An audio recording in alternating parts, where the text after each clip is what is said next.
लंबी जंग करना कोई बच्चों का खेल नहीं। ये कहावत यूक्रेन के राष्ट्रपति ज़ेलेंस्की पर बहुत भारी साबित हो रही है। हम आपको हारते हारते यूक्रेन को कुचलने में जुटे पुतिन का वो वॉर प्लान दिखा रहे हैं जिससे यूक्रेन की जमीन को यूक्रेनी सैनिकों का कब्रिस्तान बना दिया गया है। पिछले 24 घंटे में ही रूसी सेना ने जमीन और आसमान से कम 763 से ज्यादा हमले बोले हैं। तबाह होते यूक्रेन की बर्बादी देखकर अब तो राष्ट्रपति ट्रंप भी बौखलाने लगे हैं। अमेरिका में सबसे ताजा सर्वे में अमेरिका ने राष्ट्रपति ट्रंप पर भड़कते हुए कहा है कि ट्रंप पूरी तरह से पुतिन के हमलों की अनदेखी कर रहे हैं और यूक्रेन जंग में ट्रंप अब धृतराष्ट्र की तरह आंखें मूंदे बैठे हैं। हालात ये हैं कि रूसी हमलों की सुनामी लगातार तेज और तीखी होती जा रही है।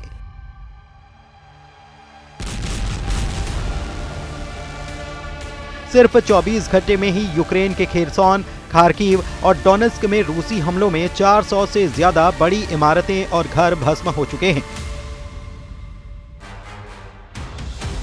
सबसे चौंकाने वाला खुलासा तो ये हुआ है कि पुतिन ने यूक्रेन के साथ साथ यूरोप पर हमले करने के लिए 1,60,000 से ज्यादा नए सैनिकों को जंग में उतार दिया है।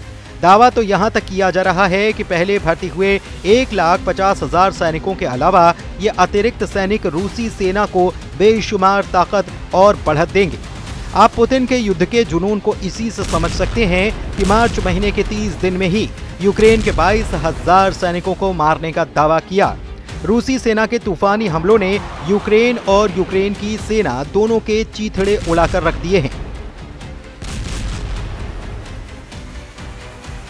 जब से डोनाल्ड ट्रंप अमेरिका के 47वें राष्ट्रपति बने हैं, उसके बाद से रूस के यूक्रेन पर हमले कम होने के बजाय बेहद तेज हो चुके हैं।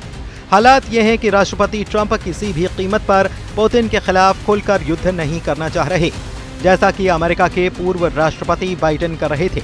इधर पुतिन ट्रंप की इस सोच का फायदा उठाते हुए यूक्रेन के ज्यादा से ज्यादा इलाकों पर कब्जा करने में जुटे हैं। यही वजह है कि पूर्वी, दक्षिणी और उत्तरी यूक्रेन पर रूस के हमले बेहद तेज हो चुके हैं। रूसी वायुसेना के सुखोई 35, सुखोई 27, सुखोई 34 और मिग 29 ने यूक्रेन के एयर डिफेंस को तेजी से तबाह करना शुरू कर दिया है। यूक्रेनी सेना के एयर डिफेंस पर ज्यादा से ज्यादा हमला करने के पीछे रूसी सेना का सिर्फ एक मकसद है, यूक्रेनी सेना को अंधा कर देना, ताकि रूसी मिसाइलों और ड्रोन हमलों से यूक्रेन को जबरदस्त हार दी जा सके। पुतिन के इस प्लान का असर भी यूक्रेन की जमीन पर साफ दिखने लगा है। ज़ेलेंस्की ने खुद दावा किया कि पिछले एक हफ्ते से ऐसी कोई रात नहीं गुजर रही जब चिंघाड़ते और दहाड़ते यूक्रेनी ड्रोन और मिसाइलें यूक्रेन के शहरों को तबाह न कर रही हों।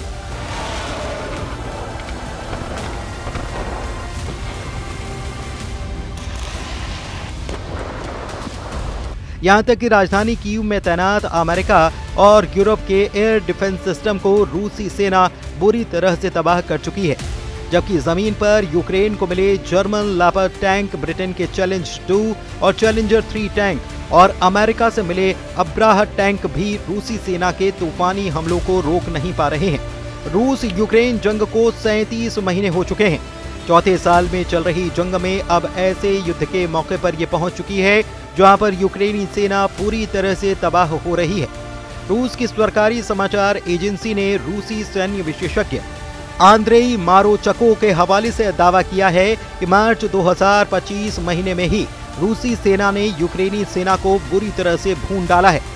रूसी सैन्य विशेषज्ञ आंद्रेई मारोचको का दावा है कि रूसी सेना ने लुहांस्क बॉर्डर पर ही भयंकर जंग के दौरान मार्च महीने में ही यूक्रेन के 22,000 सैनिकों को मार डाला है, जिसमें भाड़े के लड़ाके भी शामिल हैं, जो यूक्रेन की तरफ से रूस के खिलाफ जंग करने में जुटे थे। रूसी आंद्रेई मारोचको का डंके की चोट पर दावा है कि यूक्रेन सेना को फरवरी की तुलना में मार्च महीने में 13 गुना ज्यादा सैनिकों का नुकसान हो चुका है। फरवरी में रूसी सेना ने सिर्फ 1800 यूक्रेनी सैनिक मारे थे, जबकि मार्च में यूक्रेन के 22,000 सैनिक मारे जा चुके हैं। यहां तक कि रूसी सेना के T-90, T-72 जैसे T सीरीज के टैंकों ने भी यूक्रेनी सेना के टैंक और बख्तरबंद लड़ाकू वाहनों को भारी नुकसान पहुंचाया है। आंद्रेई मारोचको का ये भी दावा है कि बख्तरबंद लड़ाकू वाहनों को भारी नुकसान हुआ है और लुहांस बॉर्डर पर ही यूक्रेन के 1100 टैंक और बख्तरबंद वाहनों को रूसी आर्टिलरी और टैंक ब्रिगेड ने उड़ा दिया है। उधर यूक्रेन के राष्ट्रपति जेलेंस्की ने कहा है कि रूसी हमलों की भौगोलिक स्थिति और क्रूर हमले सचमुच हर रोज रात में दिखाई देते हैं। पुतिन को कूटनीति की कोई परवाह नहीं है और पिछले कई हफ्तों से बिना शर्त युद्ध विराम के लिए यूएस का प्रस्ताव रहा है और लगभग हर दिन इस प्रस्ताव के जवाब में रूसी ड्रोन, बम, तोपखाने की गोलीबारी और बैलिस्टिक हमले होते हैं। रूस पर दबाव बढ़ाया जाना चाहिए। सभी कठोर उपाय जो युद्ध छेड़ने और उस व्यवस्था को बनाए रखने की उसकी क्षमता को तोड़ सकते हैं जो युद्ध के अलावा कुछ नहीं चाहती। रूस के खिलाफ प्रतिबंध जरूरी हैं। यूक्रेन के लिए ज्यादा हवाई सुरक्षा जरूरी है। सभी साथियों के बीच ज्यादा सहयोग और एकता जरूरी है।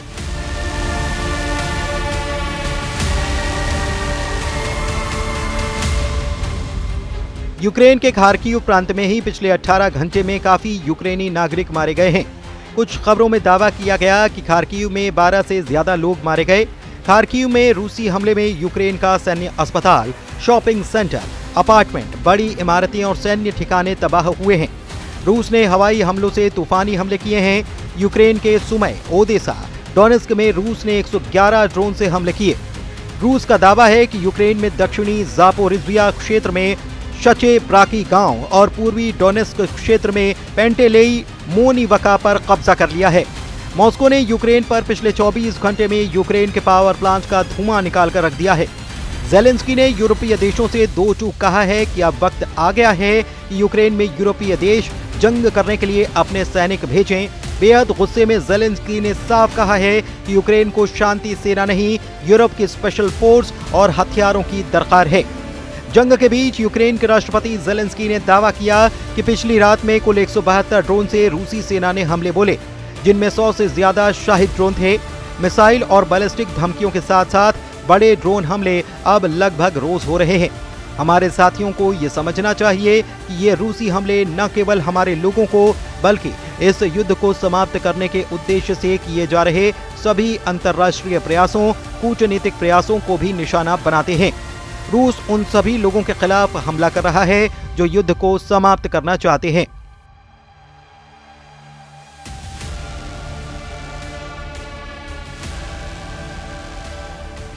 दूसरी तरफ यूक्रेन ने रूस के कुर्स्क इलाके से भागकर अब रूस के बेलगरद पर भयंकर हमले शुरू कर दिए हैं।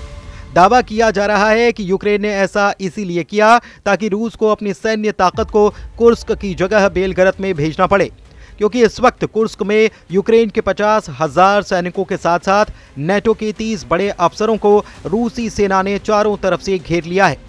जरा पश्चिम रूस के कुर्स्क से इस इलाके की तस्वीर को देखिए, जहां पर रूसी सेना को भारी नुकसान उठाना पड़ा है। हालात ये हैं कि जो जेलेंस्की सोच रहे थे कि कुर्स्क इलाके पर कब्जा करके पुतिन को घुटनों पर ला देंगे, वो जेलेंस्की अब पुतिन के ऐसे फंदे में फंस चुके हैं जहां पर यूक्रेनी सेना के नरसंहार पर बड़ा खतरा पैदा हो गया है। अब इन हालात से साफ है कि पुतिन का मिशन सिर्फ यूक्रेन नहीं है। पुतिन अब यूरोप को भी घुटनों पर लाने की तैयारी में जुटे हैं। यानी अब जंग साल 2026 तक चलेगी, ये बिल्कुल साफ हो चुका है।